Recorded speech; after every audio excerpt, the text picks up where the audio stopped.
They got all the 50-50 ball. I mean, they busted our ass in every kind of way, Michael. There's just no two bones about it. It's one of the worst games I've ever seen. I don't think you can play much worse on either end, but it definitely affects your offense, you having to take it out from underneath the net every time. That's one of the worst it is the worst offensive night I've ever seen, as far as I've been here in the last 4 years. Going into that night, and we put a solid 4 quarters together. Tonight, we put, a third quarter together. After that, this was one of the worst games I've ever seen. Those were Becky Hammon's fiery words after the Aces, the defending WNBA champions, suffered a humiliating 81-54 loss to the Indiana Fever. Did the champs just hit rock bottom? Find out why Hammon was so enraged and what Aja Wilson had to say as the team faces an uncertain future. How does a championship team with elite talent get embarrassed like this? The Las Vegas Aces, the reigning WNBA champions, came into this game with a reputation that few teams could challenge. They're known for their high-energy offense, stifling defense, and a roster bursting with all-stars. For most of this season, they've been a team others feared to face, but none of that mattered when they hit the court against the Indiana Fever. By the final buzzer, the scoreboard read 81-54, but the real story went far beyond the numbers. This wasn't the kind of loss where things simply didn't go their way. This was domination, plain and simple. The Indiana Fever, they've been anything but a powerhouse in recent years. This season, they've flown under the radar, juggling young talent and trying to rebuild after years of struggles. Coach, I asked Asia this as well, but what do you even say to your team after a showing like this one? I'd imagine also, defensively, I wonder, what stands out to you, I guess I should ask, defensively about tonight? How many layups they got? Yeah, if I knew which one was coming, I could prepare myself a little bit better. But, we go out to Phoenix. That was the best team in the league. They were in the paint, downhill, layups, all night. And quite frankly, they were the first half of our first game, too.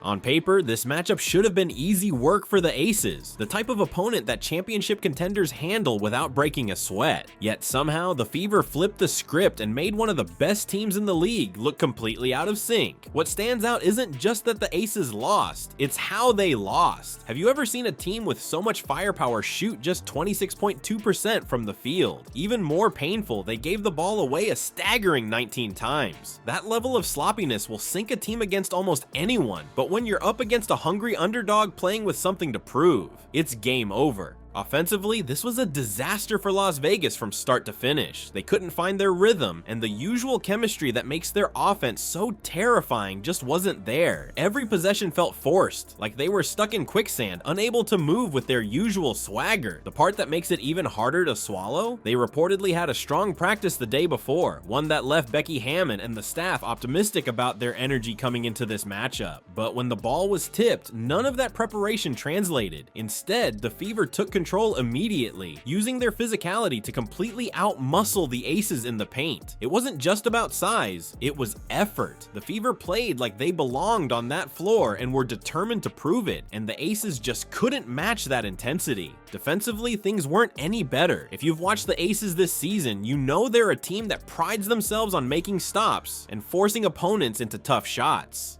None of that was happening in this game. The Fever had layup after layup, turning the paint into their personal playground. It started with Aaliyah Boston, who completely imposed her will in the post and trickled down to the rest of the team. Indiana played like the court belonged to them, bullying their way to easy baskets and putting Las Vegas on their heels. It was shocking to watch. This is a team that's supposed to set the tone defensively, but they were caught flat-footed, reacting, not initiating. And if there's one thing we know about basketball, when you're always a step behind, it's over before you even realize what happened. Becky Hammon's frustration after the game was impossible to miss. This wasn't some quiet acknowledgement of an off night. She came out firing, calling it one of the worst games I've ever seen, and admitting that Indiana whooped our ass. Those are not words you hear every day, especially from a coach whose team set such high expectations. Hammon's honesty, though, reflects what everyone in that building could see. This was more than just a bad game. It was a wake-up call. Whether the Aces hit the snooze button or actually respond is the question hanging over them now. The only bright spot: Aja Wilson gave everything she had, finishing with 29 points. But when the rest of the team's offense is ice cold, even MVP level play can only go so far. You could see it in her body language. She was frustrated, fighting to keep her team afloat while the Fever seemed to block every path forward. No player in the WNBA can do it alone, not even one as dominant as Wilson. And on a night when the Aces needed more than just big individual performances, the supporting cast fell completely short. So was this just a fluke? One of those nights where nothing went right? Or is it time to worry about something deeper? Hammon hinted at making lineup changes to shake things up, acknowledging that this wasn't just about individual performance, but something systemic. It's a reminder that basketball is as much about accountability as it is skill.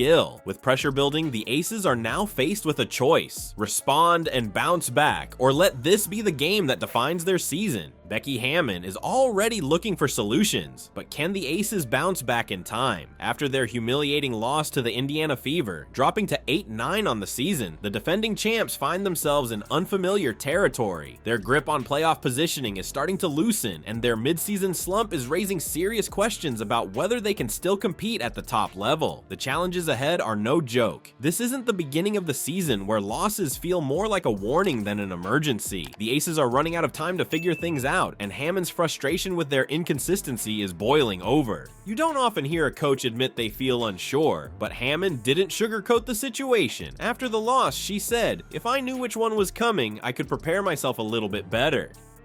That's a big statement. She's talking about not knowing which version of her team will step onto the court from game to game, and that kind of unpredictability is a nightmare for any coach. The Aces have shown flashes of their championship form this season, but just as often, we've seen them fall flat, struggling to string together consistent performances. This lack of effort and focus isn't something new. It's been bubbling under the surface for weeks. Hammon's comments felt like a desperate attempt to hit the reset button, highlighting just how uncertain things have become inside the locker room. One drastic move Hammon hinted at: shaking up the lineup.